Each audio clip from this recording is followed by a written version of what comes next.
नमस्कार, मैं रवि एक बार फिर से स्वागत करता हूं आपका अपना YouTube चैनल साइंस गुरु रवि में। गाइज हम पढ़ रहे हैं ह्यूमन डिसीज अर्थात मानव रोग। गाइज इस चैप्टर की 6 क्लास कंप्लीट हो चुकी है। अगर आपने वो पिछली 6 क्लासें नहीं देखी है तो आपको नीचे लिंक डिस्क्रिप्शन में मिल जाएगा, आप जाकर चेकआउट कर सकते हैं। गाइज ये क्लास 7वीं होने वाली है। हेडिंग लगा लीजिए ह्यूमन डिसीज। ह्यूमन डिसीज अर्थात मानव रोग। ऐसे रोग बेटा जो मानव में होते हैं उन्हें कहा जाता है मानव रोग। रोग क्या है? WHO कहता है अगर कोई व्यक्ति मानसिक रूप से, शारीरिक रूप से और सामाजिक रूप से स्वस्थ है तो वो व्यक्ति स्वस्थ होगा, अन्यथा बेटा वो व्यक्ति बीमार कहलाएगा।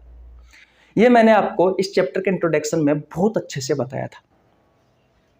गाइज आप सभी को पता है हम बैक्टीरियल डिसीज पढ़ रहे हैं अर्थात जीवाणु जनित रोग पढ़ रहे हैं। बात आती है कि बैक्टीरियल डिसीज होते क्या है, जीवाणु जनित रोग होते क्या है।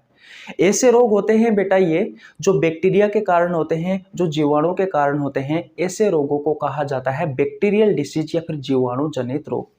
तो लिख लीजिए हम पढ़ रहे हैं भैया बैक्टीरियल डिसीज अर्थात जीवाणु जनित रोग।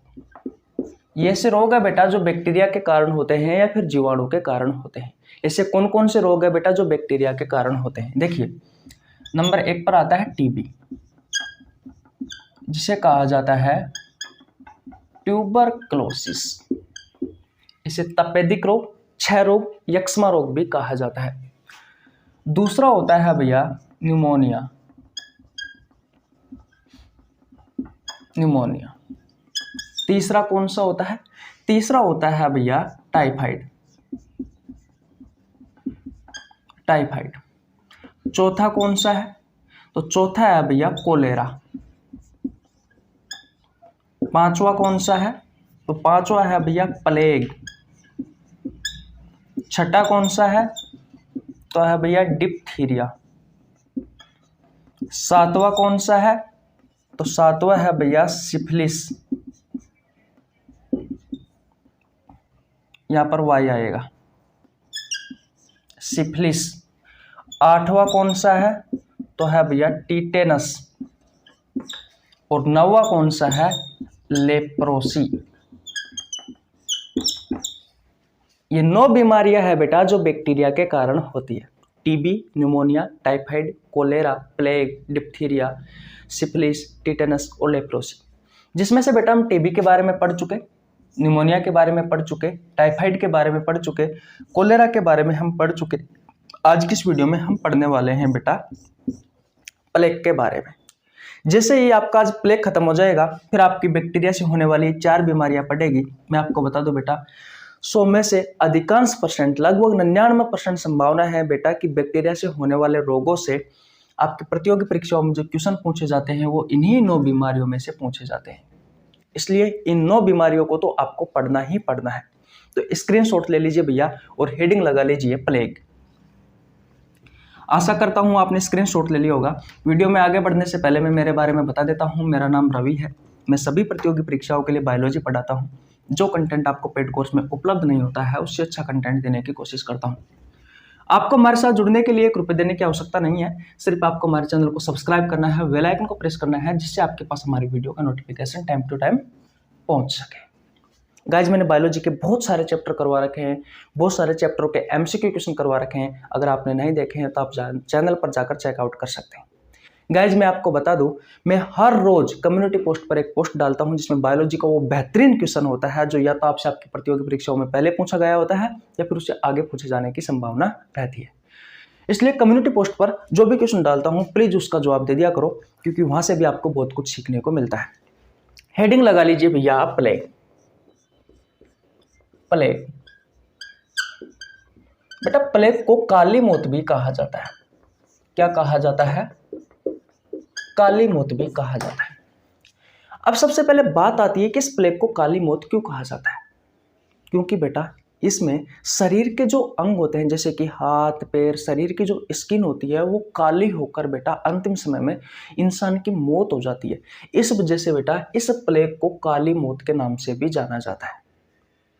इतनी बात क्लियर है। अब बात आती है, तो ये एक बैक्टीरियल डिसीज है, यानी कि जीवाणु जनित रोग है, यानी कि ये बैक्टीरिया से होने वाली एक बीमारी है या जीवाणु से होने वाली एक बीमारी है। तो आप लिख सकते हो इसमें पहला पॉइंट कि यह एक बैक्टीरियल डिसीज है, कि एक बैक्टीरियल डिसीज है, अर्थात जीवाणु जनित रोग है। और अभी अभी मैंने आपको बताया है बेटा कि ये ऐसे रोग होते हैं जो जीवाणु के कारण होते हैं, जो बैक्टीरिया के कारण होते हैं। ऐसे रोगों को कहा जाता है बैक्टीरियल डिसीज, जीवाणु जनित रोग। तो प्लेग भी एक बैक्टीरिया से होने वाली एक बीमारी है। इतनी बात क्लियर है। अब बात आती है कि भैया किस बैक्टीरिया से होती है। भाई किस बैक्टीरिया से होती है? तो भैया ये जो बैक्टीरिया से होती है वो उस बैक्टीरिया का नाम है यर्सीना पेस्टिस। उस बैक्टीरिया का नाम क्या है बेटा? यर्सीना पेस्टिस बैक्टीरिया है। और ये यूपीपीसीएस की एग्जाम में पूछा गया था। ये क्वेश्चन आया था भैया यूपीपीसीएस की एग्जाम में, तो इम्पोर्टेंट है। क्वेश्चन था भैया कि जो प्लेग होता है इस प्लेग का पैथोजन क्या है, ये आपसे क्वेश्चन पूछा था। अब मैं आपको हर बार बताता हूँ, हर रोज बताता हूँ बेटा कि रोग जनक क्या है। जो रोग को जन्म देता है वो रोग जनक होता है। रोग जनक को इंग्लिश में कहा जाता है पैथोजन। क्या कहा जाता है भैया? पैथोजन कहा जाता है। जो रोग को जन्म देता है वो होता है बेटा रोग जनक। तो भैया इस प्लेग का रोग जनक कौन होगा? ये बैक्टीरिया होगा, क्योंकि इसी बैक्टीरिया के कारण तो आपको प्लेग हुआ है। और इस बैक्टीरिया का नाम क्या है? यर्सीना पेस्टिस। तो इनडायरेक्ट नहीं कह सकते तो हम डायरेक्ट नहीं कह सकते तो हम इनडायरेक्ट तो कह सकते हैं कि भैया प्लेग का जो पैथोजन है, जो रोगजनक है, वो यर्सीना पेस्टिस बैक्टीरिया है। इसी बैक्टीरिया के कारण तो बेटा आपको ये प्लेग हो रहा है। इतनी बात समझ में आ गई। तो अगर आपसे क्वेश्चन पूछा जाए कि प्लेग का बैक्टीरिया कौन सा है, तो यर्सीना पेस्टिस है। अगर आपसे क्वेश्चन पूछा जाए कि प्लेग का पैथोजन कौन सा है, तो यर्सीना पेस्टिस है। अगर आपसे क्वेश्चन पूछा जाए कि इस प्लेग का रोगजनक कौन है, तो यर्सीना पेस्टिस है। ये क्वेश्चन पहले भी पूछा गया है और आगे भी पूछे जाने की संभावना है। बात आती है कि यर्सीना पेस्टिस रहता कहाँ है, यानी कि हमारे शरीर में किसकी सहायता से पहुंचता है। तो मैं आपको बता दूं बेटा, जो चूहा होता है ये इस यर्सीना पेस्टिस का वाहक होता है। अब देखो ये पहुंचता कैसे है। चूहा में पाया जाता है एक्चुअली में ये बैक्टीरिया, तो चूहा की सहायता से हमारे शरीर में पहुंचता है। कैसे? जैसे कि मान लीजिए हमारा खाना है, अब खाना बाहर पड़ा हुआ है, ढक के नहीं रख रखा आपने, चूहा आया, चूहे ने मुँह कहने का मतलब उस खाने में मुँह दे दिया, या फिर उस खाने को चूहे ने खा लिया। तो चूहे पर जो बैक्टीरिया है यर्सीना पेस्टिस, वो आपके खाने में चला जाएगा और उस खाने को आप खाओगे तो आपके शरीर में वो बैक्टीरिया पहुंच जाएगा। पानी है, कोई फल फ्रूट रख रखा है, कोई सब्जी रख रखी है, तो ये कुल मिलाकर बात यह है कि चूहा इसका वाहक होता है। किसका? इस यर्सीना पेस्टिस यानी कि इस प्लेग बीमारी का। इस चूहे की सहायता से ही बेटा ये बैक्टीरिया हमारे शरीर तक पहुंचता है। तो अगर आपसे पूछे कि भैया इस प्लेग का वेक्टर कौन है, यानी कि वाहक कौन है, तो चूहा होता है। और इस प्लेग का बैक्टीरिया कौन है, तो यर्सीना पेस्टिस है। और वेक्टर कौन है, यानी कि वाहक कौन है, तो भैया चूहा है। अब बात आती है इस बीमारी में आपको सिम्टम्स क्या देखने को मिलते हैं। सिम्टम्स आपको क्या देखने को मिलते हैं बेटा? तो आपको सर्दी लगेगी भैया, आपको सर्दी लगेगी, शरीर का तापमान भी बढ़ जाता है, यानी कि सर्दी के साथ बुखार आता है ना, देखा होगा आपने, तो सर्दी भी महसूस होती है, बुखार भी आया हुआ रहता है, तो सर्दी के साथ में तापमान बढ़ जाता है। तो कहने का मतलब आपको बुखार आ गया। डायरिया होगा, डायरिया का मतलब क्या होता है? आप उल्टी और दस्त। डायरिया नहीं लिख सकते, आप कह सकते हो कि भैया आपको दस्त आएंगे, क्योंकि इसमें दस्त नहीं आती, इसमें सिर्फ उल्टी आती है इस बीमारी में। तो आपको लगातार उल्टी होगी, सर्दी होगी, शरीर का तापमान बढ़ जाएगा, बुखार होगा, उल्टी होगी, शरीर में कमजोरी रहेगी भैया। आपके शरीर में क्या रहेगी बेटा? कमजोरी रहेगी। आपके शरीर में कमजोरी रहेगी, आपका सिर दर्द करेगा, और बेटा मैं आपको बता दूं, आपका इम्यूनिटी सिस्टम कम हो जाएगा। इम्यूनिटी जो सिस्टम है वो लो हो जाएगा। इम्यूनिटी सिस्टम का मतलब होता है प्रतिरक्षी तंत्र। प्रतिरक्षी तंत्र आपका कम हो जाता है। देखिए बेटा, प्रतिरक्षी तंत्र ऐसा तंत्र होता है जो आपको बीमारियों से बचाता है। ऐसा तंत्र जो आपको बीमारियों से बचाता है, ऐसे तंत्र को कहा जाता है इम्यूनिटी सिस्टम, यानी कि प्रतिरक्षी तंत्र। अगर आपके शरीर में ये बीमारी हो गई, यानी कि अगर आपके शरीर में का इम्यूनिटी सिस्टम लो हो गया, तो कोई सी भी बीमारी आकर आपके शरीर में घर बना सकती है। तो कुछ भी हो जाए, लेकिन आपका इम्यूनिटी सिस्टम कम नहीं होना चाहिए। और इम्यूनिटी सिस्टम को बढ़ाने के लिए आपको अच्छा खाना खाना पड़ेगा, अच्छे फ्रूट्स खाने पड़ेंगे, अच्छे ड्राई फ्रूट्स खाने पड़ेंगे, अच्छा पानी पीना पड़ेगा, अच्छा खाना खाना पड़ेगा, और भी बहुत सारी चीज़ें हैं जिससे आप बेटा अपना इम्यूनिटी सिस्टम बढ़ा सकते हो। इतनी बात क्लियर है। तो इसमें मुख्य रूप से आपको ये सिम्टम्स देखने को मिलते हैं। इसके अलावा आपके शरीर जो होता है, वो शरीर के जो अंग होते हैं बेटा, या मैं कह सकता हूँ कि शरीर की आपकी जो त्वचा है वो काली पड़ जाती है।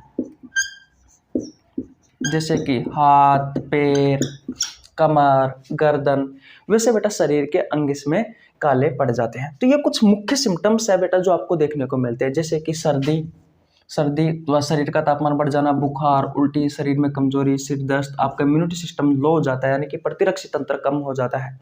शरीर का अंग जो होता है बेटा, जो त्वचा होता है, वो काली पड़ जाती है, और अंतिम समय में बेटा इस इंसान की मृत्यु हो जाती है। लेकिन अगर ये बीमारी आपको लंबे समय से है तो आपको कुछ ये सिम्टम्स देखने को मिलते हैं। आपका जो श्वसन मार्ग होता है, इस श्वसन मार्ग में ये भी बेटा इन्फेक्शन कर देता है ये बैक्टीरिया। कौन सा? आपका ये यर्सीना पेस्टिस। अंतिम समय में बेटा जो आपका श्वसन मार्ग होता है, इसमें इन्फेक्शन कर देता है ये बैक्टीरिया। आपका बीपी लो हो जाता है, आपका बीपी भी लो हो जाता है इसमें। और याद रखना बेटा, शरीर पर जो काले रंग के जो चकते होते हैं, जो काले रंग के जो धब्बे होते हैं, उन्हें कहा जाता है बूबो। उन्हें क्या कहा जाता है? बूबो कहा जाता है। तो इस बात का भी आपको ध्यान रखना है। इतनी बात क्लियर है बेटा? किसी को कोई परेशानी यहाँ तक बिल्कुल नहीं होनी चाहिए। अब आपको एक चीज तो समझ में आ ही रहा होगा बेटा कि इसमें कौन सा तंत्र प्रभावित होता है।